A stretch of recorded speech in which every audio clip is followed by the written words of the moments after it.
அற்புதமான இந்த தெய்வீக மனிதனும் தெய்வீகம் அப்படிங்கிற டாபிக் வந்து உள்ள போவோம். இந்த மனிதனும் தெய்வீகமும் அப்படிங்கிறதுல எல்லாமே இணைஞ்சிருக்குது. கடந்த அமாவாசை அன்னைக்கு உங்களுக்கு 3 நாள் சரக்கடையில வந்து பிங்களேசரை வந்து ஓட்ட சொல்லியிருந்தேன். யாரெல்லாம் அந்த பெண்களேசரத்தை ஓட்டி இருந்துறீங்களோ அவங்களுக்கு நிச்சயமா சொல்றேன், நீங்க இனிமேல் விரலை வச்சு பார்க்கணும், நூலை வச்சு பார்க்கணும் அப்படின்லாம் அவசியமே இல்லை. உங்களுடைய ராசியில நீங்க கவனிச்சீங்கன்னா போதும், ஆட்டோமேட்டிக்கா எந்த பக்கம் சரம் ஓடுன்னு கண்டிப்பா தெரிஞ்சிடும். ஏன்னா அந்த 3 நாள்ங்கிறது அவ்வளோ அற்புதமான நாட்கள். உங்களுக்கு அப்படி ஒரு நாட்கள் கொடுக்கும். இதுதான் வந்து அனுபவம் முதல்ல உணரக்கூடிய விஷயம். இந்த மாதிரி விஷயத்த நீங்க தொடர்ந்து வந்து தினந்தோறும் காலையில் 5:30 மணிக்கு எந்திரிச்சு வலிமையை பொறுத்து இங்க வந்து எல்லாமே பிரபஞ்சம் கொட்டி கொட்டி கொடுத்துட்டு இருக்கோம். பொதுவாகவே ஒரு மனிதன் காலையில 5:30 மணிக்கு எந்திரிச்சுறாங்க அப்படின்னாலே அவங்க வந்து ஜெயிக்கிறதுக்கு வாய்ப்பு. 5:30 மணிக்கு எந்திரிச்சு ஒரு பயிற்சியை செய்யணும் அப்படின்னா அவங்க என்ன பண்ணணும், ஒரு 5:15 எந்திரிக்கணும், 5 மணிக்காக எந்திரிக்கணும். அப்போதான் வந்து ஒரு ரிலாக்ஸேஷன் ஆகி நம்ம வந்து அந்த பயிற்சி வந்து செய்யணும். அப்படி வரும்போது நீங்க அந்த பிரம்மமுகூர்த்தம் தொட்டு எந்திரிச்சிருவீங்க. 5 மணிக்கு எந்திரிச்சாலே பிரம்மமுகூர்த்தம் தொட்டு எந்திரிச்சிருவீங்க. பிரம்மமுகூர்த்தம் எந்திரிக்கக்கூடியவங்களுக்கு எவ்வளவுதான் சோர்வான சூழ்நிலை இருந்தாலும், எவ்வளவுதான் பாதிப்பான சூழ்நிலை இருந்தாலும் அவர்கள் வந்து வெற்றிகளுக்கான வாய்ப்பை வந்து இந்த பிரபஞ்சம் அள்ளி அள்ளி கொடுக்கும். எதிர்ப்புகள் அப்படிங்கிறத எல்லாம் வெளியிருந்து நிறைய பேர் சொல்லுவாங்க, இது இப்படி பண்ண வேண்டாம் அப்படி பண்ண வேண்டாம்னு சொல்லிட்டு. ஆனாலுமே தாண்டி புது புது விஷயங்கள் கிடைச்சிக்கிட்டே இருக்கும். அப்படி கிடைக்கிறதுக்கு காரணமே வந்து அந்த 5:30 மணிக்கு இருக்கிறது தான். அப்படிங்கிறதுல நமக்குள்ள ஓடக்கூடிய இந்த சுவாசம் அப்படிங்கிறது எல்லாருடைய தெய்வீக தன்மையும் மேல உயர்த்தி கொண்டு போகிற வல்லமை வாய்ந்தது. அதனாலதான் நம்ம முன்னோர்கள் என்ன பண்ணாங்க, சுவாசம் அப்படிங்கிறது ரொம்ப ரொம்ப முக்கியமானது, சிரசே பிரதானம் அப்படின்னு சொல்லிதான் சொல்லிட்டு வந்தாங்க. அப்போ இந்த சிரசுக்குள்ள ஓடக்கூடிய சுவாசத்துக்கு இருக்கக்கூடிய பெருமதிப்புங்கிறது பேராற்றல் வாய்ந்தது. ஆனால்பட்ட யோகிகள் மட்டுமே சிரசுக்குள்ள வந்து சுவாசம் வந்து ஓட்டிட்டு இருக்க முடியும். அந்த யோகி எப்படி இருப்பாங்கன்னா, மனிதனோட மனிதனா கலந்துருப்பாங்க. அவங்க வந்து வெளியே தெரிய மாட்டாங்க. அப்படி ஒரு யோகி தன்மைக்கு கொண்டு போறதுக்கான வாய்ப்பு வந்து நமக்கு சிரசுக்குள்ள வந்து கொடுக்கக்கூடிய வல்லமை இருக்குதுன்னா இந்த சுவாசத்துக்கு வந்து, அந்த சுவாசத்துக்கு சரக்கலை அப்படின்னு பேர் வச்சு நம்ம முன்னோர்கள் என்ன சொன்னாங்க, கொண்டு வந்தாங்க. அதுல திருமூலர் வந்து என்ன பண்ணாரு, வெளிப்படையா அது வந்து வெளிப்படுத்தினார் மக்கள்கிட்ட போய் சேர்ந்து. இந்த சரம் அப்படிங்கிறது என்னன்னா தொடர்ந்து போகக்கூடியது. நம்முடைய ராசியிலிருந்து வரக்கூடிய அந்த காத்துங்கிறது வெளிவந்து இந்த பிரபஞ்சத்தோடு கனெக்ஷன் ஆகி மீண்டும் உள் சென்று எதை உள்ள தங்க வைக்கணுமோ தங்க வச்சுட்டு எதை வெளியிடணுமோ அதை வந்து வெளியிடும். அப்போ இந்த சுவாசம் அப்படிங்கிற இந்த பிரபஞ்ச பேராற்றலும் இந்த இறைத்தன்மையும் உங்களுக்கு தெய்வீக தன்மையும் என்ன பண்ண விருப்பப்படல அப்படின்னா, நம்மளை வந்து சிதைக்கணும்னு ஆசைப்படல. இந்த சட்டைய, இந்த உடம்ப அப்படிங்கிற சட்டையை வந்து இறைவன் எது கொடுத்துருக்காங்கன்னா, நீ போட்டு அழகு பார்த்துக்கோ. எப்படி நம்ம ஒரு சட்டையை போட்டு அழகு பார்ப்போமோ அது மாதிரி இந்த உடம்ப வச்சு நீ அழகு பார்த்துக்க, நீ ரசிச்சுக்க. ஒரு நல்ல சட்டை போட்டுக்கிறாங்க, ஒரு போலீஸ்காரர் ஒருத்தர், அவர் போலீஸ் ட்ரெஸ் போட்டோன்னு அப்படி கம்பீரமா ஃபீல் பண்ணுவார். ஒரு டாக்டர் இருக்கிறவங்க வெள்ளை கோட்டை போட்டு ஸ்டெத்தஸ்கோப் போட்டாங்கன்னா அவ்வளவுதான், அவ்வளவு சந்தோஷம் ஃபீல் பண்ணுவாங்க. கீழே கோட்டை போட்டு கோர்ட்டுக்குள்ள போனாருன்னு வச்சுங்களேன், கோர்ட்டுக்கு அத்தனை மதிப்பாங்க. ஜட்ஜையாவது சில நேரத்தில் வந்து நீங்க சொல்லுங்க அப்படிம்பாங்க. ஒரு சில அந்த ரெஸ்பான்சிபிலிட்டி எனக்கு ஜாஸ்தியா இருக்கும். அப்போ அந்த கோட்டை போடும்போது இப்படி சூப்பரா இருக்கும். அப்படி ஒவ்வொருத்தருக்கும் ஒவ்வொரு இடத்துல ஒவ்வொரு சட்டையை போடும்போது எந்த தொழில் செஞ்சாலும் சரி, ஒரு மார்க்கெட்டிங் பீப்புளா இருக்கட்டும், இல்லைன்னா ஒரு கூலி வேலை செய்யக்கூடிய ஒரு கூலி தொழிலாளியாக கூட இருக்கட்டும், அவங்க கூட அந்த வேலையை சிறப்பாக செஞ்சாங்கன்னா பயங்கரமா சந்தோஷப்படுவாங்க. அப்படி அந்த சந்தோஷப்படுறதை தாண்டி எல்லையற்ற பேரின்பமாக பெறக்கூடிய இந்த பிரபஞ்சம் மொத்த ஆற்றலையும் நீ பெறுவதற்கு உபயோகப்படக்கூடிய சட்டை தான் இந்த உடம்புகிற சட்டை. அப்ப இந்த உடம்புகிற சட்டையில அவை பாட்டி சொல்ற மாதிரி கூன் குருடு செவிடு பிறகு நீங்கி பிறத்தல் அறிவு அப்படின்னு சொல்லியிருப்பாங்க. கூன் இருக்கக்கூடாது, குருடு இருக்கக்கூடாது, செவிடு இருக்கக்கூடாது, பிறகு இருக்கக்கூடாது. இந்த 4 தன்மையும் இல்லாமல் இருப்பது ரொம்ப ரொம்ப சரி. பிறடுங்கிறது வந்து ஆணாகவும் இல்லாமல் பெண்ணாகவும் இல்லாமல் பிறப்பதுதான் வந்து பாத்தீங்கன்னா பிறடு அப்படிங்கிறது. இந்த தன்மை இல்லாமல் இருந்தாலும் இடைத்தன்மையை உணர முடியும். அப்போ அப்பேற்பட்ட தன்மையை பெற்று வாழ்ந்திருக்கக்கூடிய பிறந்திருக்கக்கூடிய நம்முடைய இந்த தேகம் நமக்காக படைக்கப்பட்டிருக்கும் போது நாம் இறைவனுக்கு ஒவ்வொரு க்ஷணமும் நன்றியோடு பயணிக்கணும். உங்ககிட்ட பணம் இல்லை, நீங்க கவலைப்படுறீங்களா? கண்டிப்பா என்ன சொல்றாங்கன்னா, இறைவன் சிரித்து கொண்டு போனாமா, உனக்கு பேரின்பத்தை அனுபவிக்கக்கூடிய சட்ட தேகத்தை கொடுத்துருக்காங்க. ஆனா அதை உணரக்கூடிய தன்மை உனக்கு இல்லாம இருக்குது அப்படின்னு சில நேரத்தில் நகைப்பார்வை கூட சொல்லுவாங்க. ஏன்னா நம்ம குழந்தை பேசுறானே புரிய மாட்டேது. நம்ம சொல்லுவோம் இல்லையா, நம்ம குழந்தைக்கு பார்த்து என்னப்பா நம்ம எவ்வளவு விஷயம் கொடுத்துருக்கா, நீ அதை புரிஞ்சுக்காம ஏதோ பேசிட்டு இருக்க அப்படின்னு சிரிப்போம். ஒரு சில நேரத்துல வேதனையை தாண்டி சிரிப்பும் வரும். அது மாதிரி இறைவன் சிரிப்பாருமா, நம்ம நக்கல் பண்ணி சிரிக்கிறது இல்லை. ஒன்னும் நக்கல் பண்ணி சிரிக்க நினைச்சுக்காது. அப்படி இறைவனுக்கு சிரிப்பு வருமா? அப்படி சிரிப்பு வந்து அவர் என்ன பண்ணுவாரு, சரி குழந்தைங்க சட்டை பிடிக்கல போட்டுருக்குது, சரி இந்த சட்டை 100 சட்டை கொடுத்துருவோம் அப்படின்ட்டு வேறு சட்டைங்கிறது வேறு பிறப்பு. அப்படி வரப்போ ஒவ்வொரு சட்டையும் கொடுத்ததுக்கு நம்ம மாத்திட்டே போயிட்டு இருக்கலாம், தாராளம் மாத்திட்டே போயிட்டு இருக்கலாம். உங்களுக்கு ஒரு தெளிவு இருந்தால் இந்த உலகத்துல பல ரிஷிகள் யோகிகள்லாம் ஒரு சில நேரம் திரும்ப பிறப்பாங்களாம். ஏன்னா இந்த இன்புற்று வாழ்வதற்கு இந்த தேகம் தேவை. இந்த ஆத்மா வந்து பரமாத்மாவோடு கலந்து விட்டால் அதுக்கு இன்பமும் இல்லை துன்பமும் இல்லை, அப்படியே ஜாலியா இருக்கும். இன்பமும் இல்லை துன்பமும் இல்லாம அப்படியே சந்தோஷமா அது ஒரு மாதிரி ஒரு நிலை, அந்த மோன நிலைக்கு வந்து போயிடும். அப்படி போய் உட்காந்துக்கிட்டு அதான் பிறவியில்லா பெருவாள் அப்படி ஜோதியா இருக்கிறது.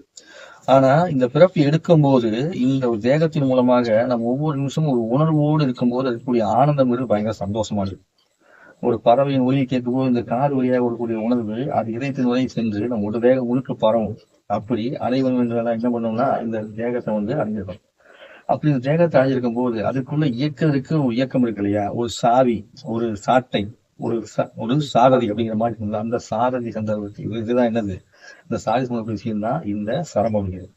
அப்ப சாரதி அப்படின்னா தேர் ஓட்டுபவர் அப்படின்னு அர்த்தம். அப்ப தேர்ங்கிறது என்னது அப்படின்னா இந்த தேர் என்பதை உடலாகவும் சொல்லலாம்.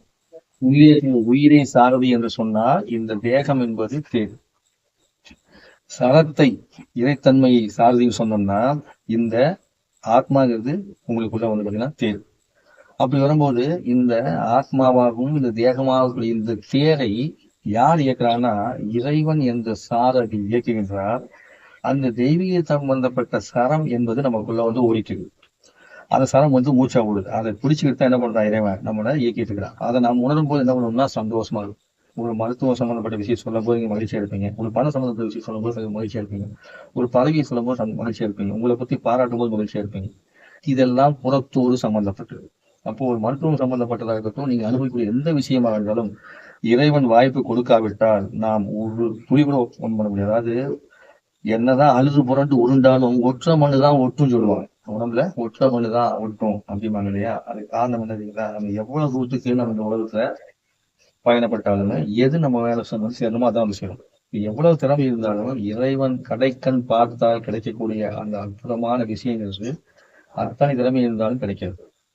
அதுக்குதான் போன இதுல பாத்தீங்கன்னா கர்ணனை பத்தி சொல்லியிருந்தேன். கர்ணனுக்கு ஒரு வல்லமை பயங்கரமானது. ஆனா அவனுடைய கர்மா என்ன பண்ண முடியல, செய்ய முடியல. இப்போ வாழக்கூடிய விஷயத்துல கூட பல கண்கள் இருப்பார்கள். அதாவது இந்த உலகத்துல நிறைய புண்ணியம் பண்ணியிருப்பீங்க. யாரெல்லாம் புண்ணியம் பயங்கரமாக செய்தும் அவர்களால் அந்த புண்ணியத்தை அனுபவிக்க முடியாம கஷ்டப்படுகிறீர்களோ உங்களுக்கும் கர்ணனை போல ஒரு கர்ம தொடர்பு இருக்குன்னு அர்த்தம். அப்ப என்ன அர்த்தம், அப்போ கர்ணனை போல நானா அசுரனா இருந்தானா யாருக்கு தெரியும், நம்ம ஜென்மத்துல யாரா இருந்தாலும் நமக்கு தெரியாது. அதுதான் இதனுடைய கருணை. அந்த இதனுடைய கருணை எப்படிப்பட்டது, நம்மளுடைய மறைத்தல் தொழிலை செய்யக்கூடிய வல்லமை வாய்ந்தவர். எதுக்குன்னா பிள்ளைங்க கஷ்டப்படுவதை மறைத்தல் தொழிலை செய்யக்கூடியவர். அப்படி மறைத்தல் தொழிலை செய்து நமக்குள் இயக்கத்தை கொடுத்து இந்த உலகத்துல வாழ வச்சிருக்காரு. அப்போ சிவவாக்கிய கூடியது போல இந்த பிரபஞ்சத்துடைய பேராற்றல் அத்தனையுமே இதுக்குள்ள நமக்குள் இருக்குது. அப்ப நமக்குள் கூடிய இந்த ஆற்றலை நீங்கள் உணர்ந்து பயணிக்க உங்களுக்குள்ள பாத்தீங்கன்னா எல்லாம் சேர்ந்து இயங்கும். பஞ்சபூத சக்தியும் சேர்ந்து இயங்கும், அனைத்து செல்களும் சேர்ந்து இயங்கும், 22,000 நாடிகளும் சேர்ந்து உடல்நிலைப்பட்டு இயங்கும். அதில் 7 சக்கரம் பிரதானமா இருக்கக்கூடிய இந்த 7 சக்கரம் உங்களுக்குள்ள இயக்கத்தை கொடுத்து உங்களை வல்லமை வாய்ந்தவராக வைத்துக் கொள்ளக்கூடிய வேலையை செய்யும். அப்போ இதுக்கு கூட நீங்க என்ன பண்ணிக்கலாம், கூட்டு பிரார்த்தனை சொல்லலாம். நீங்கள் தனியாக உள்நிலையில் ஆழமாக பார்க்க உங்களுக்குள்ள அனைத்து நல்ல விஷயங்களும் நல்ல பாக்கியங்கள் நிறைய இருக்குது. அத்தனையுமே சேர்ந்து உங்களுக்குள்ள ஒரு கூட்டாக சேர்ந்து இயங்குவது நீங்கள் பிரார்த்தனை செய்வோம், அதுவும் சேர்ந்து பிரார்த்தனை செய்யுது அப்படிங்கிறது வாழ்க்கை. அப்போ உங்களுக்கு இருக்கக்கூடிய அந்த விஷயத்தை உள்ள இருக்க விஷயத்தை கொண்டு போகிறதுக்கு இணைச்சு கொண்டு போகிறதுக்கு இந்த சரம் அப்படிங்கிறது ரொம்ப ரொம்ப முக்கியமானது. இப்போ இந்த சரத்தை நான் எடுத்து பயணிக்கணும் அப்படின்னா 1 நாள் 2 நாள்ல வந்துடுமா? ஒவ்வொரு க்ஷணமும் நான் மூச்சோடு இருக்கணும். யார் ஒருவர் சுவாசத்தோடு இருந்து கொண்டே இருக்கின்றாரோ அந்த சுவாசத்தோடு பயணிப்பவருக்கு தொடர்ந்து பயணிச்சு அதை பழக்கம் ஆயிட்டா இன்பமும் இல்லை துன்பமும் இல்லை, பண பிரச்சனை இல்லை, கடன் பிரச்சனை எதுவுமே இருக்கு. எதுவுமே இல்லாம வாழணும்னா சுவாசத்தோட பயணம். அப்போ ஒரு 10 நாள் செஞ்சுட்டு சுவாச பயிற்சி செஞ்சுட்டு உடனே எனக்கு கண் பிரச்சனை தீர்வுன்னு கேட்டா அங்க வாய்ப்பு ரொம்ப ரொம்ப கம்மி. அப்போ உள்ள இருக்கக்கூடிய அனைத்து விதமான துன்பங்கள் போகணும் அப்படின்னா நமக்கு அந்த சரம்ங்கிறது சரியாக ஓட வேண்டும். அப்ப அதுக்கு நம்ம கொடுக்கப்பட்ட தேகம் தான் முக்கியம். பூன் குருடன் நீங்கி பிரச்சனை இல்லையா. அப்போ பூன் இல்லாம முன்பை கொடுத்திருக்கும் போது நீங்கள் சுவாமி கும்பிடும் போதோ தியானம் செய்யும் போதோ அந்த நேரத்திலேயாவது என்ன பண்ணணும், முழு நேரா வச்சு உட்காரணும். அப்ப நேரா வச்சு உட்காரும் போதுதான் உங்களுக்கு என்ன பண்ணணும், அந்த மூச்சு காத்துங்கிறது இயல்பாகவே சரம் சரியாகும். அப்போ நேரா வச்சு தான் உட்காந்துருக்கேன், செவுத்துல சாஞ்சி உட்காந்துருந்தா அது தனிமே என்ன ஆயிடும், ஃபுல்லா அதுல கண்ட்ரோல் ஆயிட்டு அப்படியே டிஸ்லோகேட் ஆயிடுது. அப்போ அந்த முழு தண்டை நேராக வைத்துக்கொள்வதற்கு வேணும். அப்போ கொஞ்சமாவது அப்ப நேரத்துல சிலது உங்களுக்கு சோம்பேத்தனை வரும், எல்லாமே ஒரு இதுனா அதுதான் உங்க கர்மம்.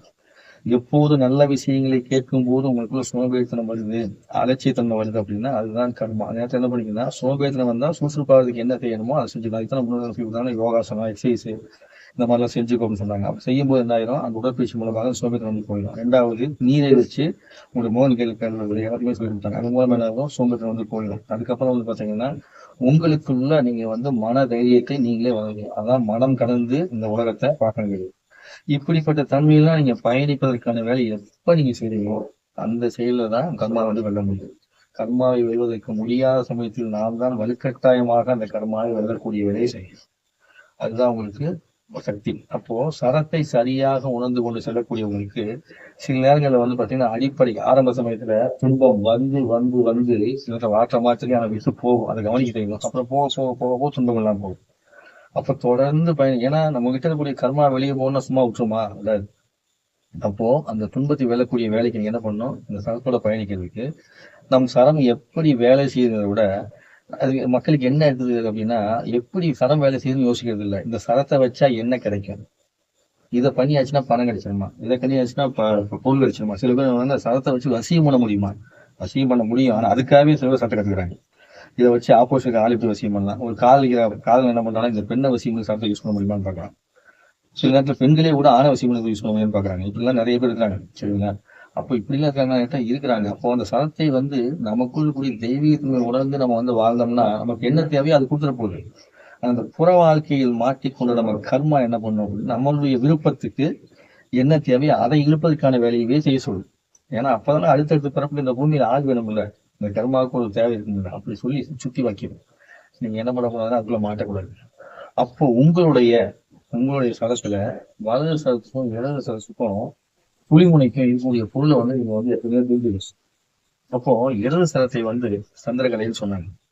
அதுக்கப்புறம் பின்கலை சொல்லக்கூடிய வலது சரத்தை வந்து பாத்தீங்கன்னா உங்களுக்கு சூரியகலைன்னு சொன்னாங்க. இந்த சுழிமுனை அப்படிங்கிறது வந்து பாத்தீங்கன்னா அமைதியானது, இறைவனுக்கு பொதுவானது. அது வந்து ரெண்டும் சேர்ந்து போகுது. அப்போ இந்த இடது சரம் வலது சரம் சுழிமுனை இந்த மூன்றும் சேர்ந்து இயங்கக்கூடிய ஒரு இடத்துக்கு தான் தெய்வீகத்தன்மை இருக்கக்கூடிய இடமா சொல்லி அங்கு நீங்கள் தியானித்தால் நீங்க தெய்வீகத்தை பார்ப்பதற்கான வாய்ப்பு கிடைக்கும் அப்படின்னு. அப்ப அந்த இடம் எந்த இடம், நம்ம கற்பனையாக தான் நினைக்கும். இந்த மூன்றும் சேரக்கூடிய அந்த இடம் அப்படின்னு சொல்லிட்டு என்ன பண்ணிக்கணும், மனசுக்குள்ள கற்பனையாக தான் நம்ம வந்து பார்க்க முடியும். முதல்ல ஜெயித்த அனைத்து தலைவர்களும் அனைத்து பெரிய யோகிகள் விஷயங்கள் என்ன சொல்லுவாங்கன்னா, இன்னொரு உள்ளத்துல நீ கற்பனை செய்து பா அப்படின்பாங்க. ஏன்னா நம்ம காண முடியாத விஷயங்களே கற்பனை செஞ்சு பார்க்கணும். அப்போ தீயதை செய்தாலும் கண்முனை காட்சி அளிக்கும், நல்லது செஞ்சாலும் கண்முனை காட்சி அளிக்கும் அப்படிங்கும்போது இந்த தெய்வீக தன்மை கற்பனை செய்ய செய்ய செய்ய ரொம்ப சீக்கிரமா வந்து அதனாலதான் முருகன் பாட்டு கூட இருக்கும் இல்லையா, கற்பனை என்றாலும் கச்சிலை என்றாலும் கந்தனே உனை மறவேன். கற்பனையாகவே இருந்தாலும் பரவாயில்ல, நீ வெறும் கற்சிலையாகவே இருந்தாலும் பரவாயில்ல, கந்தா நான் என்ன பண்ண மாட்டேன், உன்னை மறக்க மாட்டேன். இந்த வார்த்தையை மட்டும் நிதானமா கற்பனை என்றாலும் கற்சிலை என்றாலும் கந்தையா உன்னை மறவேன்னு சொல்லிட்டு அப்படி சொல்லி கந்தனே உன்னை மறவேன் மெதுவா சொல்லி வச்சுங்க. இந்த உச்சநிலையில கிறுக்குன்னு ஒரு அப்படியே ஒரு உணர்வு வந்து வரும். முழுவதுல முருகனை தொடர்ந்து நினைத்தவங்க இந்த வார்த்தையை சொன்னாலே முழுவதுல சரண ஒரு சக்தி வந்து மேலே ஏறும். அப்புறம் உடம்பு ஃபுல்லாவே வைப்ரேஷன் டப் டப் டப்னு பரவும்.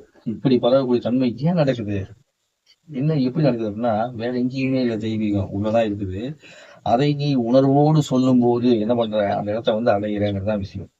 அப்ப இந்த உணர்வோடு சொல்வது திரும்ப திரும்ப சொல்வதற்கான என்னன்னா, உணவின் மூலமாகவே உள்ளிருக்கூடிய உருப்பொருளை காண முடியும். உணர்வற்ற தன்மையில நம்ம உள்ளிருக்கூடிய உருப்பொருளை காண முடியாது. குழந்தைகளுக்கெல்லாம் வந்து விஷயம் உணர மாட்டாங்க, தெய்வம் சொல்லி தர மாட்டாங்க. ஏன்னா அவர்களுக்கு குழந்தையா இருக்கும் போதே அவங்க எல்லா இன்பத்திலையும் நிலைச்சிருப்பாங்க. அவங்களுக்கு ஆல்ரெடி என்ன இருக்கும், எல்லா இன்பத்திலும் நிலைச்சிருக்கிற மாதிரி தான் இருக்கும். பெற்றவங்க இருப்பாங்க, தாத்தா பாட்டி இருப்பாங்க. அதை தாண்டி உண்மையே நம்ம சந்தோஷமா இருக்கிறோம். நாளை என்பது பெரியவங்களாகும் போதுதான் அதெல்லாம் அனுபவிக்க போறோம். அதனால இந்த குழந்தை பருவத்துல நம்ம எல்லாம் தேவையில்லை, இந்த நேரத்துல என்ன தேவையில்லை சொல்லிட்டு அவங்க மைண்டுக்குள்ள அவ்வளவு சீக்கிரம் வந்து போகாது. அப்படி போகாத காரணத்தினாலதான் குழந்தை இருக்கவங்களுக்கு அப்படி சீக்கிரம் உட்கார மாட்டாங்க. எல்லோருக்குமே ஒரு அனுபவம் அப்படிங்கிறது ஏற்படும் போதுதான் அவங்க என்ன பண்ணிக்குவாங்க, அந்த கத்திரிலேயே வருவாங்க. அப்போ குறிப்பிட்ட வயசுக்கு மேல பருவம் அடைந்த பிறகு நீ வா, பருவமழைக்கு முன்னாடி வர வேண்டிய அவசியம் இல்லை அப்படின்னு வைக்கிறோம். ஏன்னா முழுமையான தன்மையை கொடுக்க முடியாதுங்கிறதுனால எவ்வளவுதான் உங்களுக்குள்ள வந்து அந்த அனுபவம் பெறாத மனிதர்களுக்கு நாம் ஒரு விஷயத்தை கொடுக்கும் போது அந்த விஷயம் வந்து அவங்க முழுசா போய் சேராது. அந்த அமிர்தத்தை ஒரு துளி ருசித்து விட்டவுடன் மீண்டும் மீண்டும் கிடைக்காதா அப்படின்னு உள்ளம் ஏங்கி தவிக்கும். அப்படி உள்ளம் ஏங்கி தவிக்கணும் அப்படின்னா என்ன பண்ணணும், அதை ருசிக்கக்கூடிய தன்மைக்கு நம்ம வந்து போகணும். அப்படி போகல அப்படின்னா நமக்கு அதை அடைய முடியாது. அப்போ ஒவ்வொரு விஷயம் சொல்லும் போது என்ன பண்ணலாம், அனுதினமும் நீங்கள் பயிற்சி செய்ய வேண்டும். அப்ப 100 விஷயம் சொல்ல 100யுமே செய்ய முடியுமா, எதை செய்ய முடியுமோ அதை செய்யணும். எது உங்களுக்கு முக்கியம் தேவைப்படுதோ அதை செஞ்சுக்கிட்டு மற்றதை கவனிச்சுக்கிட்டே வரும்போது எது உங்களுக்கு தேவையானதோ அது உங்களுக்குள்ள வந்து கண்டிப்பா வந்து என்ன பண்ணுவோம், பயணம் வந்து செய்யும். இப்படி வர்றப்போ இந்த சரம் அப்படிங்கிறதுல நாம அன்னைக்கு பிங்கள சரத்தை பார்த்தோம் இல்லையா, இந்த பிங்கள சரத்துல வந்து சித்திரை மாதத்தின் சிறப்பு அப்படிங்கிறத வந்து டாபிக் வந்து பேசலாம்னு சொல்லிட்டு பார்த்தோம். ஆனா அதுக்கான வாய்ப்பு அமையல.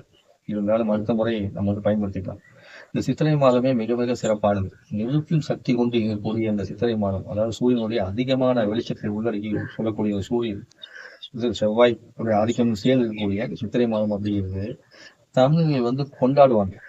அதிகமா வந்து பாத்தீங்கன்னா கோயில் திருவிழா வைக்கிறது இந்த மாதிரி நிறைய பேர் கொண்டாடுவாங்க. அப்படி கொண்டாடும் போது அவங்களுடைய அந்த சூடு தன்மை அப்படிங்கிறது இல்லையா, அந்த சூடு தன்மையெல்லாம் வந்து குறைக்கிற மாதிரி உணவுகள் எடுத்துப்பாங்க.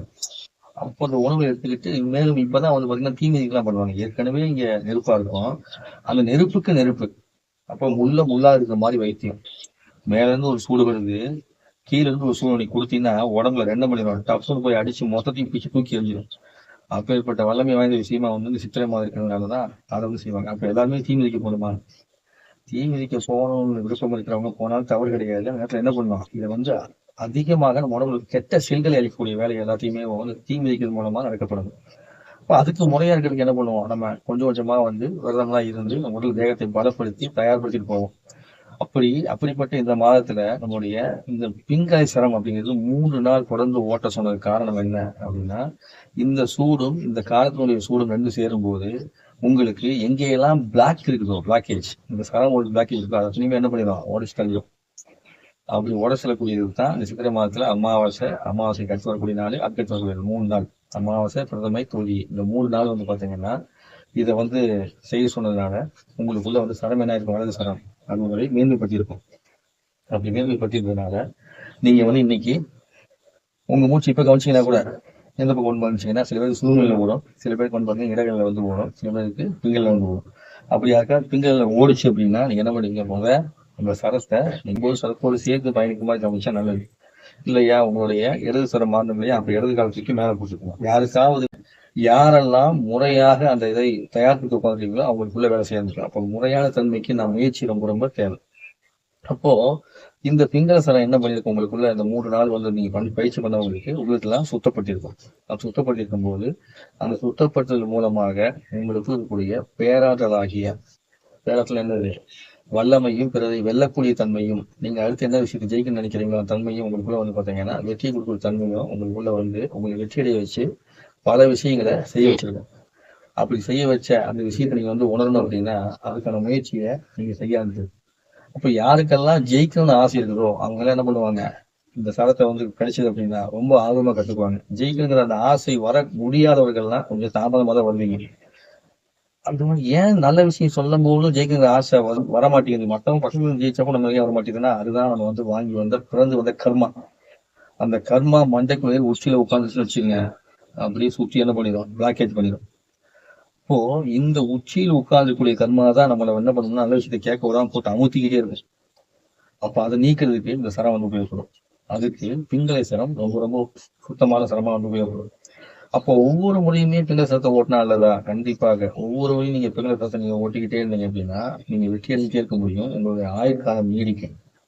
ஏன்னா பிங்களேஸ்வரத்தோட தன்மையை வந்து பாத்தீங்கன்னா 8 மூச்சாக தான் உங்களுக்குள்ள ஓடும். பிங்களேஸ்வரம் சொல்றது காரணம் என்னன்னா வலதுநாசி சொல்லாம நம்ம சித்தர்கள் சொன்ன மாதிரி பிங்களேன்னு சொல்லி உங்களுக்கு பதிய வைக்கிறேன். அதனால பிங்களே என்னது, வலதுநாசி. அந்த பிங்களேஸ்வரம் ஓட்டும் போது 8 சுவாசம் மட்டும்தான் ஓடும், அதுல 4 சுவாசம் தான் விரயமாகும். அப்படி நீங்க பிங்களேஸ்வரத்தை ஓட்ட ஓட்ட உங்களுக்குள்ள வந்து சுறுசுறுப்பு தன்மை இருந்துகிட்டே இருக்கும், சோம்பேறித்தன்மை வந்து காணாம போயிடும், ஆர்வம் மிகுதியா இருக்கும், சாதிக்கிற எண்ணம் வந்து இருக்கும், உங்களுடைய தெளிவான சிந்தனை வந்து தெளிவாக தொடங்கும். இத்தனையுமே நடக்க தொடங்கும். ஒரு மனிதன் இயக்கத்துல வந்து ரொம்ப சுறுசுறுப்பாக நிறைய விஷயம் சாதிக்கிறான் அப்படின்னா இயல்பாகவே கண்டிப்பாக அவங்களுக்குள்ள பிங்கரசனம் வந்து இருக்கும்னு அர்த்தம். யாரெல்லாம் வந்து எந்த விஷயம் சொன்னாலும் மந்தத்தன்மையில் இருக்கிறாங்களோ அவங்களுக்குள்ள வந்து பாத்தீங்கன்னா பிங்கரசனம் வந்து அதிகமா ஓடாது. அது போக சில நேரத்துக்கு பாத்தீங்கன்னா சூழ்நிலை வந்து ஓடிட்டு, அந்த சூழ்நிலை ஓடுறவங்க வந்து பாத்தீங்கன்னா எனக்கெல்லாம் இது தேவை, நான் என்னத்தை பண்ண போறேன், எனக்கு இது ஒண்ணும் வேண்டியது இல்லை அப்படின்னு சொல்லுவாங்க. சில பேர் சூழ்நிலை ஓடுறவங்க வந்து பாத்தீங்கன்னா எல்லாம் இவன் பாத்துக்குவான் அப்படின்னு சொல்லுவாங்க. சில பேர் சூழ்நிலை ஓடுறவங்க பாத்தீங்கன்னா காலம் பதில் சொல்லும் அப்படின்னு சொல்லுவாங்க. அதாவது இந்த மாதிரி எதுவா இருந்தாலும் பின்னாடி அனுபவிச்சு தெரிஞ்சுக்குவான்ப்பா. நீங்க சொல்லக்கூடியது எல்லாமே மேக்சிமம் வந்து சூழ்நிலை சக்திலேயே வந்து இருக்கும். அது நெகட்டிவ் சொல்ல முடியாது, பாசிட்டிவ் சொல்ல முடியாது, அது ஒரு மாதிரி பதிலா பேசுவாங்க. அப்போ இதே வந்து பின்னேற்றமா இருந்தா ஃபோர்ஸ், நீ இதை செய்ய நல்லா இருக்கும், இதை பண்ண நல்லா இருக்கும், நீ ஏன் இதை செய்ய மாட்டேற அப்படின்னு சொல்லிட்டு ஒரு சாட்சியோடு எடுத்து காமிக்கிற மாதிரி இருக்கும். இவ்வளவு பிங்கரசனம். ஆனா இடகரசனம் ஓடும்போது வந்து பாத்தீங்கன்னா அன்பு, கருணை, பாசம் இந்த மாதிரிலாம் வந்துக்கிட்டு அதோடு சேர்ந்து என்ன பண்ணோம்னா லாஜிக்கா யோசிக்குது, இதை நம்ம செஞ்சா கரெக்டா இருக்குமா, இது ஏன் செய்யும் அப்படின்னு சொல்லி லாஜிக்கா யோசிக்கிற மாதிரி வரும். பிங்கள சரத்துக்கு இடது மூலம் வேலை செய்யும். அந்த இடது மூலம் தான் வந்து லாஜிக் சம்மந்தப்பட்டது. அதே வந்து இடகல சரத்துக்கு வந்து பாத்தீங்கன்னா உங்களுக்கு வலது மூலம் வேலை செய்யும். அது வந்து பாத்தீங்கன்னா நுண்ணறிவு, அதுக்கப்புறம் வந்து உணர்வுபூர்வமான விஷயம். ஆனா இந்த சரம் ஓடுறவங்க இந்த மூளை வேலை செய்யற மாதிரி வேலை செய்வாங்க. அப்ப என்ன அர்த்தம்னா இந்த சரம் வந்து ஓடி இதை தொடாதனால இந்த பக்கமே ஒரு இயக்கம் வந்து நின்று போய் முழுசாக அது ஒவ்வொரு விஷயத்தையும் ஒரு லாஜிக்கா ஒரு விஷயத்தை யோசிக்கும் போது ஆமா இது உண்மைதான் உணராத தன்மைக்கு போகவே முடியல அவங்களால. அப்படி உணர்ந்த தன்மைக்கு போக முடியாம முழுமையாக அந்த சரம் என்ன பண்ணாது உள்ள வந்து ஓடி வெளியே வராது. அப்படி வராத காரணத்தினாலதான் அவங்களால முடியாது, அதை வந்து அடையவே முடியாம அதுக்கான முயற்சியவே செய்யாம இருப்பாங்க. அப்படி யாராவது நீங்க இருந்தீங்கன்னா என்ன பண்ணுங்க, எப்போது உங்களுக்கு அதிகமான சோம்பேறித்தனம் வருகிறதோ கண்டிப்பா டெய்லி எக்ஸசைஸ் பண்ணுங்க. கம்பல்சரி 21 தோக்கண்ணம் போடுங்க. 21 தோக்கண்ணம் போடும்போது நிச்சயமா என்ன பண்ணிடும், உங்களுக்குள்ள வந்து அந்த சுறுசுறுப்பு வந்து வந்துடும் நிச்சயமா. சரிங்களா? இதை வந்து செஞ்சுட்டு வாங்க. அப்படி வரும்போது இன்னைக்கு வந்து இடகலசரம் வந்து போகணும். இடகலசரத்துக்கும் பிங்களசரத்துக்கும் சுழிமுனைக்கும் நம்ம திருமணம் என்ன சொல்லியிருப்பாங்க, திருமணத்துல பிறப்பதை சொல்லியிருப்பாரு. ஒரு மனிதன் பிறப்பதற்கே இந்த சரம் வந்து முக்கியமானதா இருக்குது. மனிதனோட பிறப்புக்கே இந்த சரம் வந்து முக்கியமானது. எல்லார் வீட்லயும் மாமியார் என்ன சொல்லுவாங்க, அவரோட ஆம்பளை பிள்ளையை பெற்று கொடுக்க மாட்டேன் அப்படின்னு சொல்லி என்ன பார்த்தாலுமே பொம்பளைகளை வந்து குறை சொல்லிட்டே இருப்பாங்க. அப்படி குறை சொல்லிட்டே இருக்கும்போது அந்த குறையில இருந்து வெளியே வரணும் அப்படின்னா என்ன பண்ணுவாங்கன்னா, நம்ம வந்து இந்த சரத்தை பத்தி முழுசா உணர்ந்தவங்க என்ன பண்ண மாட்டாங்க, அந்த குறைய சொல்ல மாட்டாங்க. இங்க ஆண் குழந்தை பிறக்கிறதுனாலும் பெண் குழந்தை பிறக்கிறதுனாலும் அது காரணம் பெண் அல்ல, ஆண் மட்டுமே. ஆண் குழந்தை பிறக்கிறதுனால பெண் குழந்தை பிறக்கிறதுனால காரணம் யாரு, ஆண் மட்டுமே. ஞாபகம் வச்சுங்க. சயின்டிபிக் பிரகாரம் X chromosome, Y chromosome, X X, Y Y Y, X Y எல்லாம் தாண்டி திரும்ப ஈஸியா உடச்சிட்டு போயிட்டாரு. உன் இடகலை சரம் ஓடும்போது உன்னுடைய உடலில் இருந்து உயிர் அணு போய் பெண்ணிடம் இருக்கக்கூடிய கருமுட்டையில் இணைந்தது என்றால் அது பெண் குழந்தை. உன்னுடைய பிங்களை சரம் ஓடும்போது உன்னுடைய உயிரணு போய் பெண்ணுடைய கருமுட்டை இணைந்தால் அது ஆண் குழந்தை. உங்களுடைய சுழுமுனை சரம் ஓடும்போது உங்களுடைய கருமுட்டை போய் அடைஞ்சா அது வந்து ஆணும் இல்லாமல் பெண்ணும் இல்லாமல் இருக்கக்கூடிய குழந்தை அப்படின்னு சொல்லி திருமூர் வந்து எனக்கோ சொல்லிட்டு போயிட்டார். இதுல இருந்து நம்ம வந்து வரணும் அப்படின்னா முதல்ல என்ன பண்ணணும், சரத்தினுடைய ஆரம்ப நிலை அந்த சக்தியை நம்ம வந்து உணர்ந்து அது கூட வந்து பயணிக்கணும்.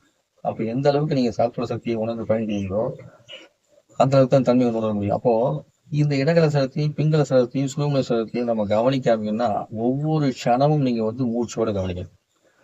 அந்த மூச்சோடு இருக்கிறதுக்காக வழிபாட்டு முறை என்ன பண்ணாங்க, வழிபாட்டு முறையில ஒவ்வொருத்தருமே முதுகுத்துல நேரா வச்சுக்கோ, தியானம் பண்ணு, அதுக்கப்புறம் வந்து தொக்கண்ணம் போடு அப்படின்னு சொல்லி உங்களுக்குள்ள வந்து சரத்தை வந்து பயிற்சி எடுக்கிறதுக்கு மறைமுகமாக நம்ம முன்னோர்கள் சொல்லிட்டு போனாங்க.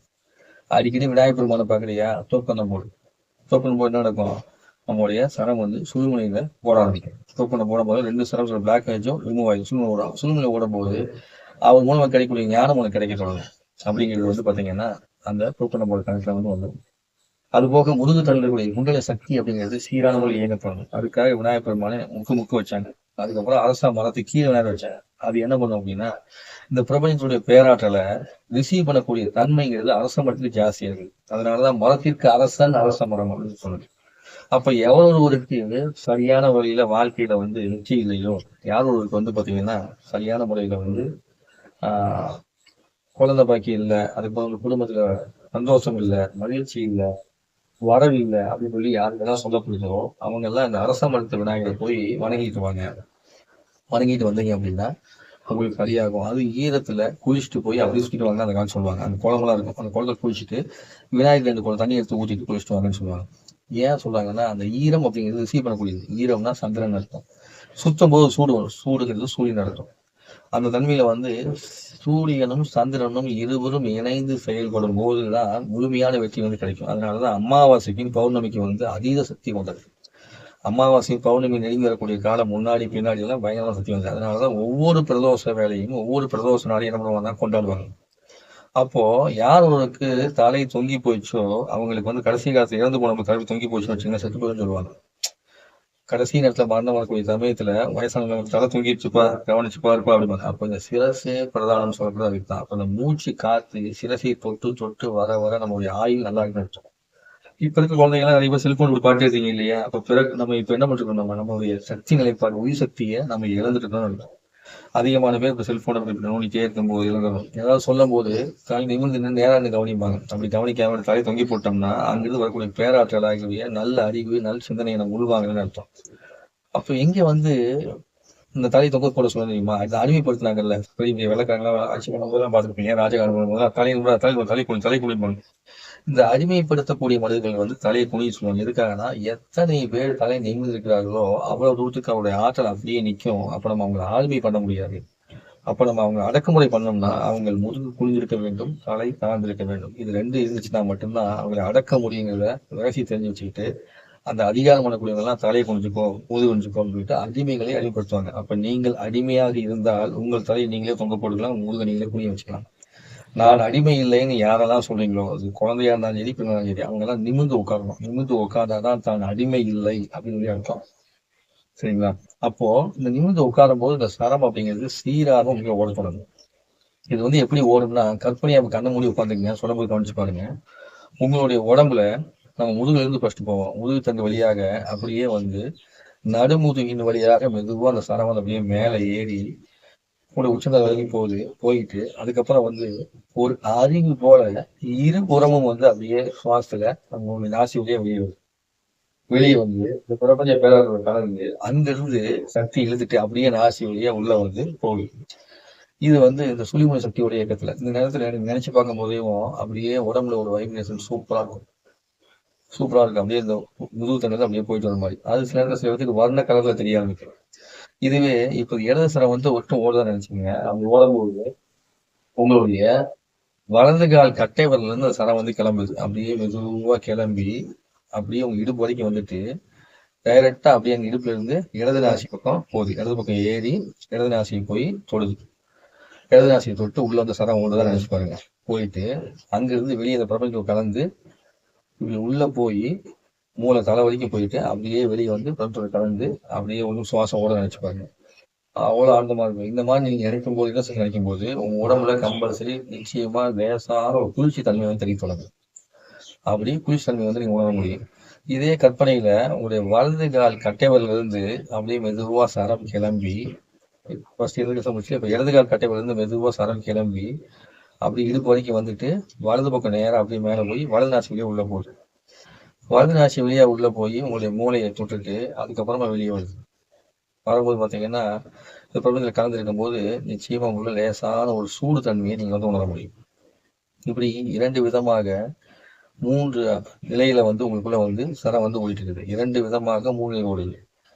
ஒன்றும் சேர்ந்தால் 2 அல்ல 3 புரியுதா உங்களுக்கு? ஒன்று சேர்ந்தா 2 இல்ல 3 எல்லாரும் என்ன சொல்லுவாங்கன்னா அந்த குழந்தை சொல்லுவாங்க 6 பெண்ணு சேர்ந்தா 3.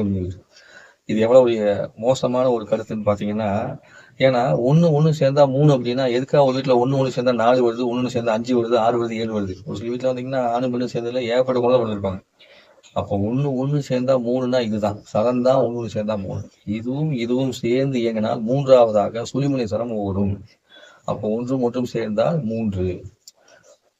அப்போ இந்த விஷயத்த நம்ம முன்னோர்கள் எப்படியெல்லாம் ஒரு பழமொழி வந்து சொல்லி வச்சிருக்காங்களோ அந்த பழமொழிகள் பூராமே இங்க மருவி கால முடிவில் என்ன ஆயிடுது, மறைந்து போக்கப்பட்டது, மறைக்கப்பட்டதுனால உங்களுக்குள்ள வந்து தவறான கருத்துக்களாக வெளிவர தொடங்கியது. அப்ப இதை பூராமே கலிகாலத்துல இறைவன் என்ன பண்றாங்கன்னா நம்ம குழந்தைங்க ரொம்ப கஷ்டப்படுறாங்க. என்ன பண்ணுவோம், சின்ன குழந்தைக்கு கூட நம்ம கொண்டு போய் சேர்த்திடுவோம். இதை களி முத்த இறைவன் என்ன பண்ணுவான்னா பிறக்கும் குழந்தை கற்றுக் கொடுப்பான். அதை நான் அனுபவபூர்வமா பாக்குறேன். பிறக்கும் குழந்தைக்கு எப்படி பிரகலாதனுக்கு ரண்யகசிபி வதம் செய்யக்கூடியது கற்றுக் கொடுக்கப்பட்டதோ, ஏனென்றால் அவ்வளவு தூட்டு கொடுமை. அப்போ ரண்யகசிபி வதைக்கணும் அப்படின்னா அது வந்து ஒரு வளர்ந்து ஒரு ஆளாகி வந்தெல்லாம் காலம் இல்லை. இப்போ என்ன பண்ணும், பிறக்கின்ற குழந்தையே அவனை வதம் செய்யக்கூடிய அளவுக்கு வல்லமை வளர்ந்ததுக்காக தான் பிரகலாதனுக்கு ஆசக்தி சொல்லிக் கொடுக்கப்பட்டது. அப்போ நாரதர் வந்து தாய்கிட்ட வந்து இறைவனை சொல்லிட்டு இருக்கும் போது அந்த அம்மா வந்து ஊன்னு கேட்டு தூங்கிட்டாங்க. சரி நாரதர் எழுந்து செல்லாமான்னு யோசிக்கிறப்போ அப்படின்னு சொல்லி ஒரு குரல் கேட்டுச்சாமா. எங்க அப்பத்தா சொல்லுவாங்க, என்னை காலை கூப்பிடுவாங்க சின்ன வயசுல. என்ன பண்ணு, கதை கேட்டுக்கிறியாப்பா அப்படின்னு கேட்பாங்க. அப்பத்தா கதை கேட்டாங்க அப்பத்தா. இல்ல கண்ணு மூடி இருக்குது அப்படிம்பாங்க. இல்ல அப்பத்தா கதை கேட்டாங்க. நீ கதை கேட்டு எனக்கு எப்படி காலம் தெரியும், நீ ஊன்னு சொல்லிட்டான்னு தெரியுங்க அப்ப அப்படின்னு. சரிங்க அப்பத்தா நான் சொல்றேன் அப்படின்னு போட்டு எங்க அப்பத்தா கதை சொல்ல நான் ஊன்ட்டு இருப்பேன். அப்புறம் பெருசானதுக்கு அப்புறம் பிரகலாதன் கதையை நான் படிக்கிறப்போ அன்று நாரதர் அந்த பிரகலாதனுக்கு அந்த ஊன்னு அந்த சத்தம் கேட்ட உடனே குழந்தை கேட்குதுன்னு உடனே ஓ நீ கேட்கின்றாயா அப்படின்னு போட்டு முழுசா அந்த பெருமாளை பத்தி நாராயண பத்தின கதையை முழுக்க சொன்னாராமா. அப்படியே அந்த குழந்தை வந்து கருவுல இருந்தே முழுசா வந்து உள்வாங்கி கேட்டு உள்ளிருந்தே அது தியானம் பண்ண ஆரம்பிச்சாங்க. நாராயணா நாராயணா தியானம் பண்ணி பேராற்றலை பெற்று சொல்லுவாங்க. அப்படி எங்கோ நம்ம முன்னோர்கள் எங்க அப்பத்தா எங்க தாத்தா சும்மா வளர்க்கும் போது சொன்ன விஷயமெல்லாம் இங்க வரும்போது பிரபஞ்சத்துல ஏற்கனவே சொல்லப்பட்ட விஷயமா இருக்குது அப்படின்னா நமக்கு உங்களுக்குள்ளேயும் அப்படி தெரிஞ்சது அப்படின்னா உண்மையிலேயே நாம் அனைவருமே பாக்கியசாலிகள்.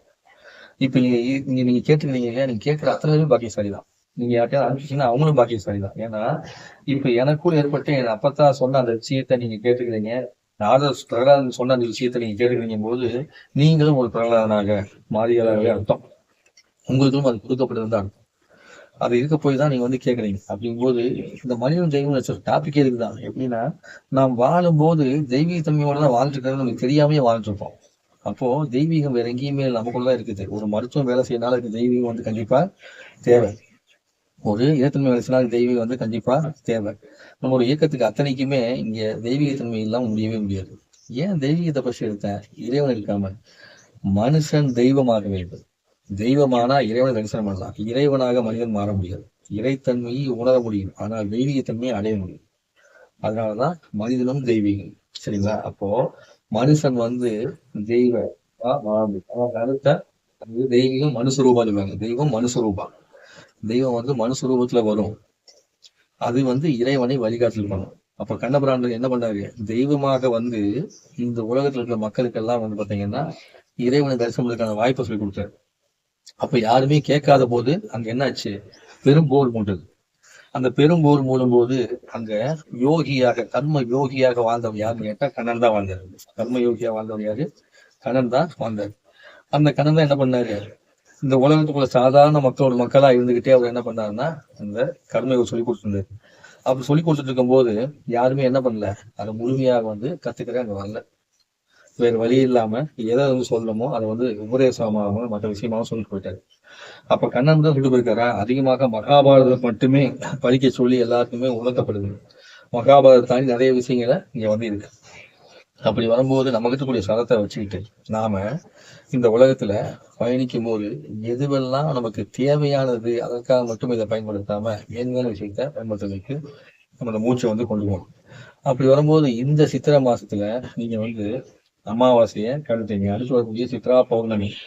அதுக்கப்புறம் வந்து பாத்தீங்கன்னா மீனாட்சி சுந்தர திருக்கல்யாணம் மதுரையில வந்து நடக்கும். மீனாட்சி திருக்கல்யாணம்.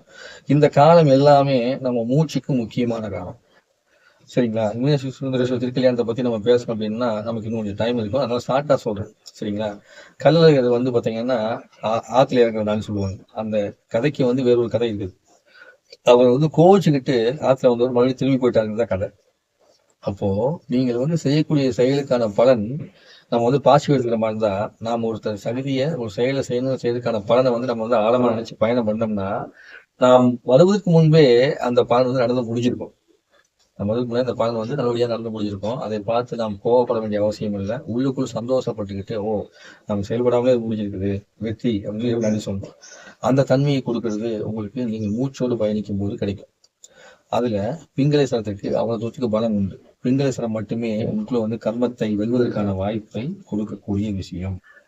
அப்ப எந்த அளவிற்கு நீங்கள் பிங்களேஸ்வரத்தை வந்து இயக்குறீங்களோ அந்த அளவிற்கு வல்லமையாக இருப்பீங்க. அந்த பிங்களேஸ்வரத்தை இயக்க நீங்கள் உங்களை அதிகமான வார்த்தைகளை கரெக்டான முறையில் யூஸ் பண்ணும்.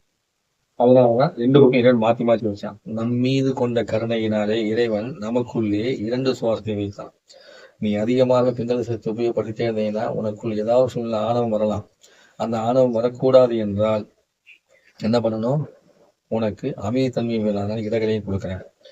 இதை வந்து கொடுத்தாச்சு. ஆனா தெய்வீகத்தன்மை இறைத்தன்மையை அடையணும் அப்படின்னா உனக்குள்ள இருக்கக்கூடிய அந்த பேராட்டில் பெறணும் அப்படின்னா உன்னுடைய காத்து அப்படிங்கிறத அளவா செலவழிக்கணும். அப்போ அதற்கு உனக்கு பிங்களேஸ்வரத்தை வந்து எப்படி உபயோகிக்கணும் கலையை கற்றுக் கொடுக்குறேன். அப்படி கலையை கற்றுக் கொடுத்துட்டு அதுக்கப்புறம் இன்னும் நீ ஆழ்நிலைக்கு வந்து போகணும் அப்படின்னா 2 ஸ்வரத்தையும் சமநிலையில ஓட்ட வைக்கிறேன். அப்படி ஓடும் போது நீ என்னோடு கலப்பதற்கான வாய்ப்பு கொடுக்குறேன். அதுக்கு சுடுமணி கொடுக்குறேன் அப்படின்னு கொடுத்தாங்க. அப்போ ஒன்றும் ஒன்றும் சேர்ந்தால் 3 அப்படின்னு வருது இல்லையா? அப்படி 3 வரும்போது அந்த 3வது அப்படிங்கிறது என்னது? இருக்கக்கூடிய இந்த சுவாசம். சரிங்களா? ஒன்றும் ஒன்றும் சேர்ந்தால் 2 இல்லாம 3. ஆரம்பிச்சுங்க. ஒண்ணு ஒண்ணு சேர்ந்தா 3 ஒழிய இந்த 1 இது 2 அர்த்தம் இல்லை. அப்ப 3வதுக்கு சுழுமுனை. அப்போ ஒரு ஆணும் ஒரு பெண்ணும் கலவியில் ஈடுபடும் போது அவர்களுக்குள் எந்த சரம் ஓடுகிறதோ அந்த சரத்தை பொறுத்தே அங்கு வந்து சுவாசம் மூலமாக உயிர் பிறக்கப்படுது. இப்ப இனிமேல் யார் வீட்டுல வந்து பெண் குழந்தை பிறகு ஆண் குழந்தை பிறக்குன்னா திருமூலர் சொல்லுவாரு, ஆணிடமும் பெண்ணிடம் உடலில் தகுதி இல்லாவிட்டால் கண்டிப்பாக அவங்களுக்குள்ள என்ன இருக்கும், அவங்களுடைய பிறக்கூடிய ஜனனம் அப்படிங்கிறது சரியான தகுதி இருக்காது. தாய்க்கு சொல்றாரு திருமூலர், அதாவது ஒரு குழந்தை கூடா பிறந்திருக்குது, அதே நேரத்துல பூமியா பிறந்திருக்குது, செவிடா பிறந்திருக்குது அப்படின்னா 3 விஷயத்த அற்புதமா சொல்லிட்டாரு திருமூலர். எப்போது மாதா உதிரத்தை அடக்கி வச்சிருக்காரோ, மாதா உதிரம் அடக்கினார், அதாவது அந்த கலவியில் ஈடுபடும் போதும் கர்ப்பமாக இருக்கும் போதும் மாதா உதிரத்தை அடக்கி வைத்திருந்தால் காது கேட்காத குழந்தைன்னு சொல்றாரு. மாதா உதிரத்தை அடக்கி வச்சா காது கேட்காத குழந்தையாமா. மாதா அந்த நேரத்துல வந்து மலத்தை அடக்கி வைத்திருந்தால் வாய் பேசாத குழந்தையாமா. இதுவே வந்து மாதா உதிரத்தையும் மலத்தையும் சேர்த்து அடக்கி வச்சிருந்தான்னா கண் தெரியாத குழந்தையாமா. கண் தெரியாத குழந்தையாமா. அப்ப பாத்துக்கங்க, நம்ம உடம்புக்குள்ள ஒரு தாயினுடைய செயல்பாடு எப்படி இருக்கணும், தந்தையுடைய செயல்பாடு எப்படி இருக்கணும் அப்படிங்கிறத இந்த மூச்சை வச்சு கண்டுபிடிச்சு அதோட நேரத்துல எந்த நேரத்துல வந்து நம்ம உடல் தகுதி எப்படி வச்சுக்கணும் அப்படிங்கிறதையும் கண்டுபிடிச்சு சொல்லிடுறாங்க. அப்போ நம்ம தேகத்துல வந்து அனாவசியமான கழிவுகள் தேங்கி இருந்தாலும் நமக்கு வந்து வியாதி, சந்ததியே பாதிக்கப்படும். நம்மளுடைய சுவாசம் சரியான முறையில் இயங்காமல் இருந்தாலும் அதனால வந்து சந்ததி வந்து பாதிக்கப்படும் அப்படிங்கிறத அவ்வளவு அற்புதமா சொல்லிட்டு இருக்கும்போது நம்ம என்ன பண்ண மாட்டோம், இந்த சுவாசத்துக்கு ஒரு இம்பார்ட்டன்ஸ் கொடுக்க மாட்டோம்.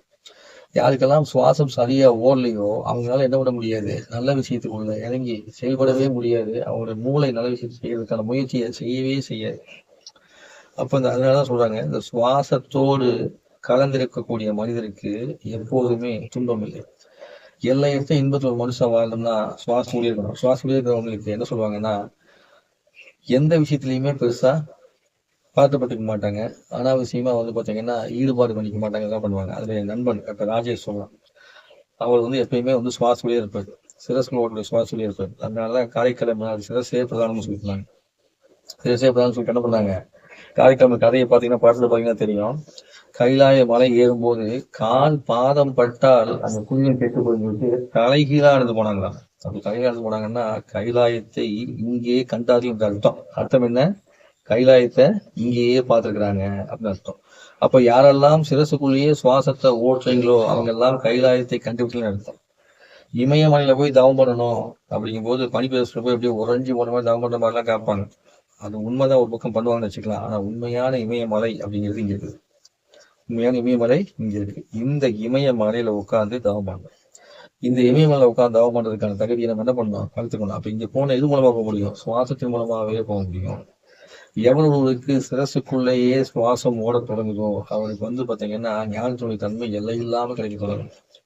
அப்போ சிரசுக்குள்ளேயே சுவாசம் ஓடுறதுக்கான முயற்சி செய்யறவங்களுக்கும் அந்த ஞான பாதைக்கான வாய்ப்பு வந்து கிடைக்க தொடங்கும்.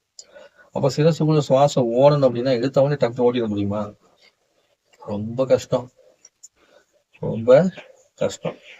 ஏன்னா நம்முடைய கர்ம வினையுடைய தாக்கம் அத்தனையும் இதுக்குள்ள லாக்காய் நிற்கும். கழுத்தை பிடிக்கும் சொல்லும், கழுத்தை பிடி சொல்லுவாங்க இல்லையா, கழுத்தை பிடிக்கும்.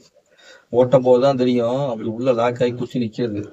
அது எங்கேயாவது அப்போ ஒரு நாள் விடுதலை கிடைக்கும். அந்த ஒரு நாள் விடுதலை கிடைக்கும் போது டக்குன்னு ஒரு சந்தோஷம் வரும். ஆஹா இது தூரம் வராதான்னு ஏக்கம் வரும். அப்ப ஏக்கத்தை கொடுத்து சந்தோஷத்தை கொடுத்து அதுக்கப்புறம் ஒரு நாள் விடுதலை விடுது.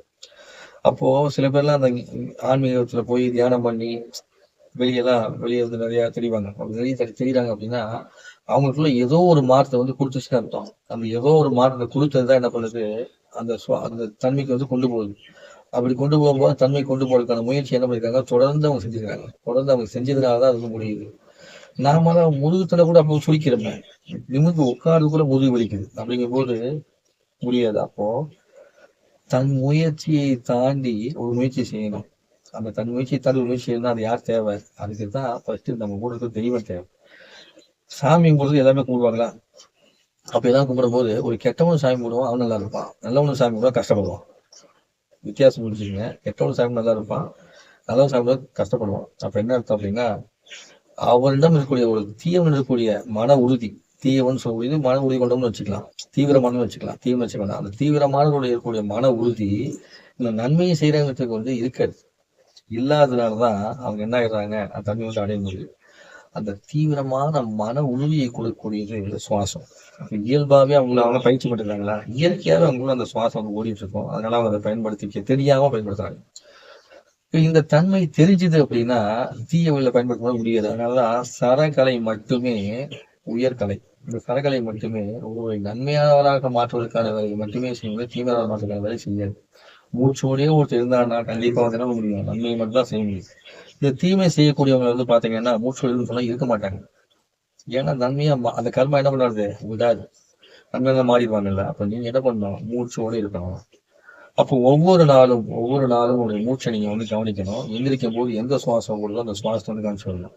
நீங்க ஒரு வேலையை செய்யணும். அந்த வேலையை செய்யும் போது அந்த வேலைக்கான தடை வருது அப்படின்னா மூச்சு கண்டுபிடிச்சிடலாம். ஆட்டோமேட்டிக்கா அந்த நேரத்தில் மூச்சு வந்து மாறிடும். அந்த மூச்சு மாறதை வச்சே இந்த வேலைக்கான தடை வந்துருச்சு கண்டுபிடிச்சிடலாம். உங்க சுவாசத்துக்கு நீங்க சொல்லி நீங்க இரவு நேரத்துல உறங்குனீங்கன்னா நீங்க எந்த நேரத்துல விழிக்கணுமோ அந்த விழிப்பதற்கு முன்பு உங்களை எழுப்பி விடும். எழுப்பி விட்டதுக்கு அப்புறம் நீங்க அலட்சியமா உறங்கிட்டு வச்சுக்கலாம். மறுபடியும் அந்த சுவாசம் உங்களுக்காக 1 நாள் 2 நாள் வேலை செஞ்சு கரெக்டானது எழுப்பி விடும். அதெல்லாம் அதிசயமா நடக்கும். தூங்கிட்டு விட்டு பாட்டு பதிவு செய்வாங்க. நான் நிறைய விஷயத்தை அனுபவிச்சு அதை வந்து பயன்படுத்துறேன். அனுபவம் தான் உங்களுக்கு சொல்லுங்க. அப்போ நம்ம காப்பாற்றக்கூடிய வேலையை கடைசி வரைக்கும் செய்யும். ஒரு ஆபத்தான காலத்துல வந்து சுவாசம் வந்து சரியான முறையில் மாறவே மாறாது. அப்படி என்ன பண்ணாலும் கண்டத்தை வச்சாலும் சரி, காலமணி போட்டாலும் எதுவும் போட்டாலும் மாறவே மாறாது. அப்படி மாறவே இல்லை அப்படின்னா அன்றைய நாள் உங்களுக்கு மிகவும் எச்சரிக்கையாக கூடிய நாள் நடத்தும். அப்ப நீங்க இறைவன் வணங்கிக்கிட்டே நீங்க பயணம் பண்றீங்க. அப்போ உங்க கர்ம வினை ஏதாவது ஒரு பண்ற மாதிரி இருந்ததுன்னா கூட உங்களை பேராபத்துல இருந்து உங்களை காப்பாற்றி நல்வழிக்கு கொண்டு போகுமே ஒழிய சிக்கலை மாற்றி விடுறதை செய்யவே செய்யாது. அப்பேற்பட்டதுதான் இந்த சரம் அப்படிங்கிறது. அப்ப இந்த சரம் வந்து வேலை செய்யக்கூடிய இந்த பயிற்சியை நீங்க எடுத்துக்கிறதுனால அந்த சரத்தை வந்து என்ன முடியாது, ஈஸியா கைவிட பெற்ற முடியாது. இந்த சரம் எது கூட எல்லாம் இணைஞ்சிருக்குதுங்கிற இந்த கதையெல்லாம் கேட்கும் போதுதான் அந்த தன்மை உள்வாங்கப்பட்டு விட்டால் அதன் பிறகே வந்து நம்ம அந்த பயிற்சி வந்து அடைய முடியும். வெறும் சரத்தை மட்டும் வாங்கி மூச்சை மட்டுமே பயிற்சி பண்ணிருக்கோம் அப்படின்னா நிச்சயமா வெற்றி என்பது கிடைக்காது. இது என்ன செய்யும், இது ஏன் வந்து இந்த சரத்தை சொல்லியிருக்காங்க, இந்த சரத்தோட தொடர்புலாம் என்னென்ன, நமக்குள்ள எப்படி இயங்குது அப்படின்னு வரப்போதுதான் இது வேலை செய்யும். அப்ப அது கற்பனை பண்ணி பாத்தீங்க இல்லையா, இடது பக்கமா சரம் ஓடுது, வலது பக்கமா சரம் ஓடுது, முழு தன்மையா சரம் ஓடுது பார்த்தோம்ல. அப்ப தன்மையில வந்து பாத்தீங்கன்னா இந்த வலது பக்கமாக ஓடக்கூடிய சரம் அப்படியே வந்து இந்த இடது மூளை அடையும். இந்த இடது மூளையை அடையும். இந்த இடது பக்கம் சரி வலது பக்கம் சரம் இடது மூளை அடையும். வலது பக்கம் ஒரு சரம் இடது மூளையை அடையும். இந்த இடது பக்கம் ஒரு சரம் வந்து வலது மூளையை அடையும். இப்படி வலது இடதாகவும் இடது வலதாகவும் உங்களுக்குள்ள வந்து கிராஸ் பொசிஷன் நிற்கும். இப்படி கிராஸ் பொசிஷன் நிற்கும். இந்த மாதிரி வந்து சுவாசம் வந்து ஓட தொடங்கும். இந்த கிராஸ் பொசிஷன் தான் நம்ம சிவபெருமான் வச்சுட்டாலே உடுக்க. இந்த கிராஸ் பொசிஷன் தான் உடுக்க. சிவ உடுக்க. அந்த உடுக்க வந்து என்ன பண்ணுதாமா, இந்த பக்கம் ஆகிட்டே இருக்காமா, 2 பக்கம் டப்புன்னு ஆகிட்டே இருக்கு. இப்படி ஆகிட்டே இருக்கு. நீங்க உடுக்கமா கற்பனை பண்ணிப்பாங்க. இப்படி உடுக்க மாதிரி இப்படி கற்பனை பண்ணிப்பாங்க. கற்பனை பண்ணி பாத்தீங்கன்னா தெரியும். உங்களுக்குள்ள அப்படி கண்ணை முடிக்க உருக்கமா கற்பனை பண்ணீங்கன்னா ஒரு சில நேரத்துக்கு உங்களுக்குள்ள ஆட்ட போட்டு தெரியாது. இந்த சுவாசம் போது ஒருவேளை நீங்க ஆன்மீகம் நல்லா பயிற்சியா இருந்தீங்கன்னா உங்களுக்கு அந்த உடுக்கை சத்தம் கூட கேட்கலாம். இந்த தன்மையை வந்து முழுசா வந்து குரு கூட சேர்ந்து கத்துக்கணும் அப்படின்னு சொல்லி காரணம் என்ன அப்படின்னா, இப்ப நான் ஒரு நேரத்தை உங்களுக்கு ஒரு விஷயம் சொல்லி கொடுத்து போயிடுறேன். நீங்க போய் உட்காந்து தியானம் பண்றீங்க. அப்ப உங்களுக்கு ஒரு மாற்றம் வருது. அந்த மாற்றம் வரும்போது என்ன பண்ணுது, அதான் இருக்கக்கூடிய விஷயத்துல பயந்துருவீங்க. ஆமா, திடீர்னு தெய்வம் எப்படி இருக்கும், பயம் வந்துடும். கை கூட நிற்கும் போது சத்தம் நிற்கும் போது பயம் வந்துடும். அந்த பயம் வந்துச்சுன்னா ஒன்றும் பண்ண முடியாது. பயம் வந்தா தெய்வம் வந்து போயிடும்.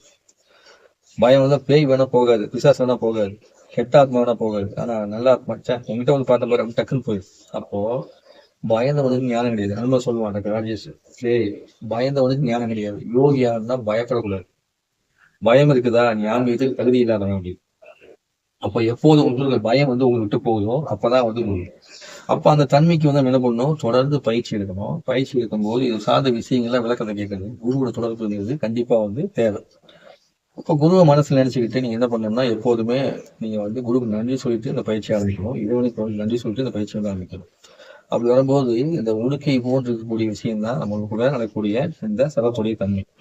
அப்போ 2 மூளையும் சம அளவுல வேலை செய்யுது அப்படின்னா உங்களுடைய உள்ளம் சார்ந்து, அதாவது உள்ளத்தில் இருக்கக்கூடிய உணர்வு சம்பந்தப்பட்ட விஷயமும் இந்த உள்ளத்தில் எதெல்லாம் என்னமாக தோணுதோ அந்த விஷயம்.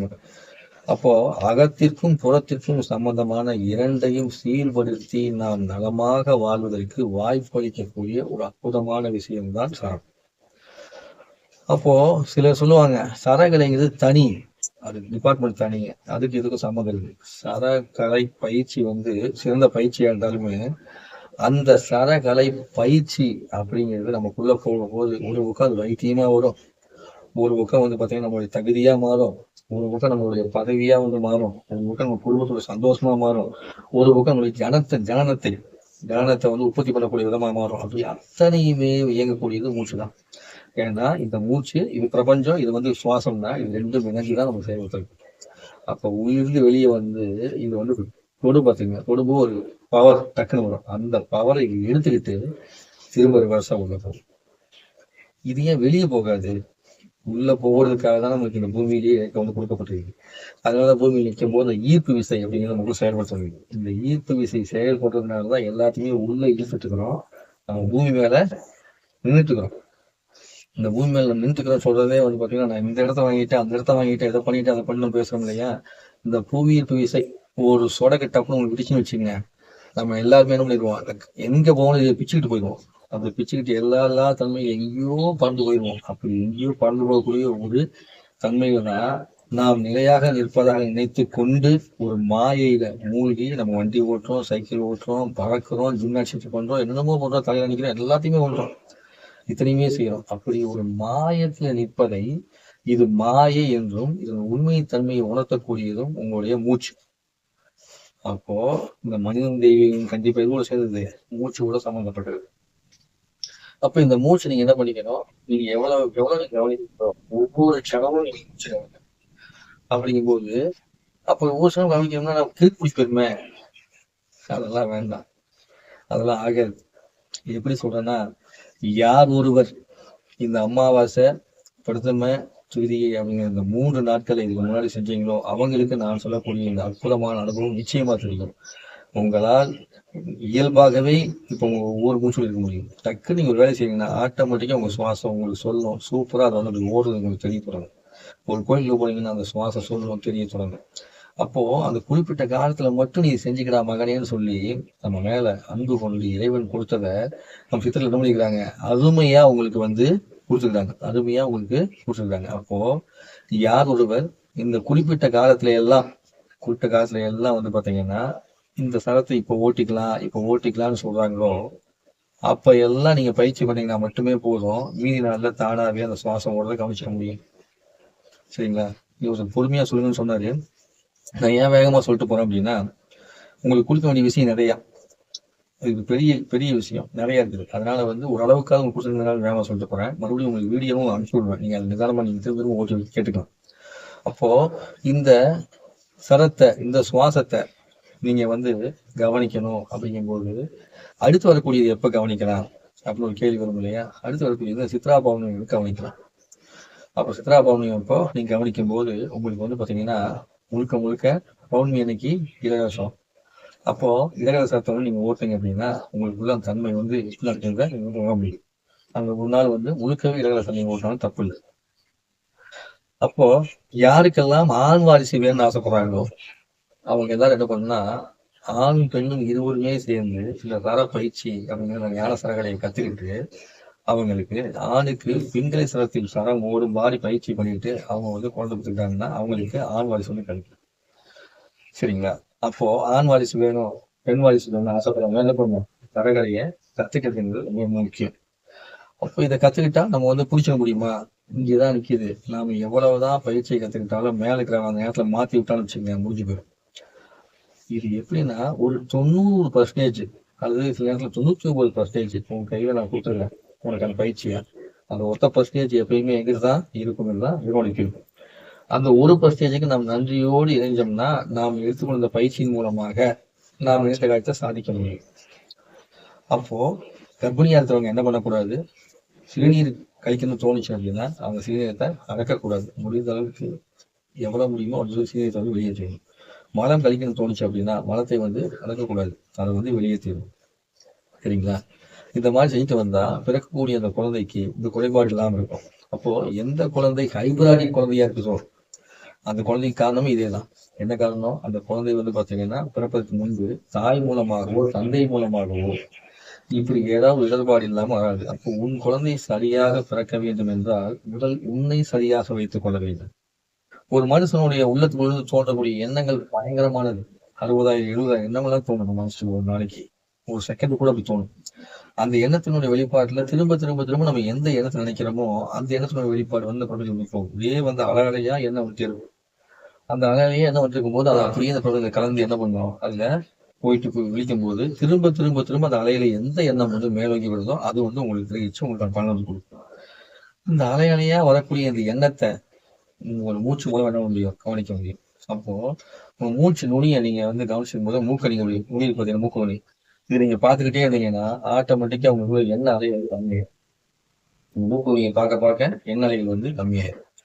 அப்போ மூக்கு நுனியை பார்க்கும்போது இந்த கண்ணுல வந்து பாத்தீங்கன்னா இந்த ஓரக்கண்ணு இந்த மாதிரி இருப்பாங்க இல்லையா, இப்படி கண்ணு இருப்பாங்க இல்லையா, அவங்க எல்லாம் நம்மளோட இந்த பயிற்சி செய்யக்கூடாது.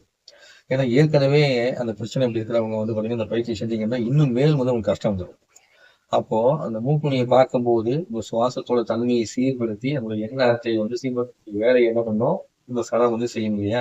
அப்போ யாரு பார்க்கணும் யாரு பார்க்கக்கூடாதுன்னு தெரிஞ்சுக்கணும். எல்லாரும் பார்த்து உட்காந்துக்கூடாது. அப்ப யாருக்காவது கண்ணில் வந்து ஓரக்கண் இருக்குது அப்படின்னா அவங்க வந்து என்ன பண்ணக்கூடாதுன்னா அவங்க இந்த மூக்கு பயிற்சியை செய்யக்கூடாது. அப்ப அவங்க எப்படி செய்யலாம் அப்படின்னா கண்களை மூடிக்கிட்டு கற்பனையாக வந்து நுனியை பார்க்கறதா நினைச்சுக்கணும். மூக்கு நுனியை சும்மா கண்ணத்துல பார்த்துக்கணும். மூக்கு நுனியை நேரா பார்த்துட்டு அந்த மூக்கு நுனியை கற்பனை மூலமாக மூக்கு நுனியை பார்க்கறதா நினைச்சுக்கணும். அப்படி நினைக்கும் போது நல்லது இருக்கும். அப்ப நானும் மூக்கு நுனியை கற்பனையை பார்க்கலாமா, தாராளமா பார்க்கலாம், தவறுலாம் இல்லை.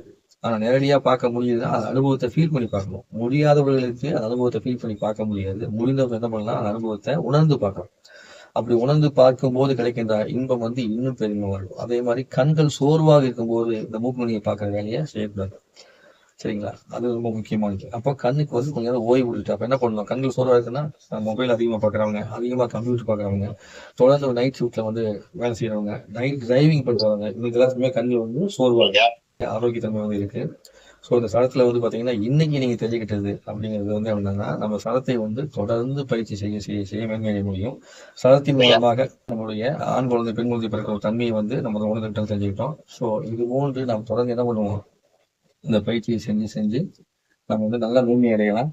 இந்த அற்புதமான இந்த வாய்ப்பினை அளித்த பிரபலத்திற்கும் நம்ம தந்தையே நம்ம அடுத்த பதிவுல நிறைய விஷயங்களை பார்ப்போம். நன்றிங்கய்யா, நன்றி.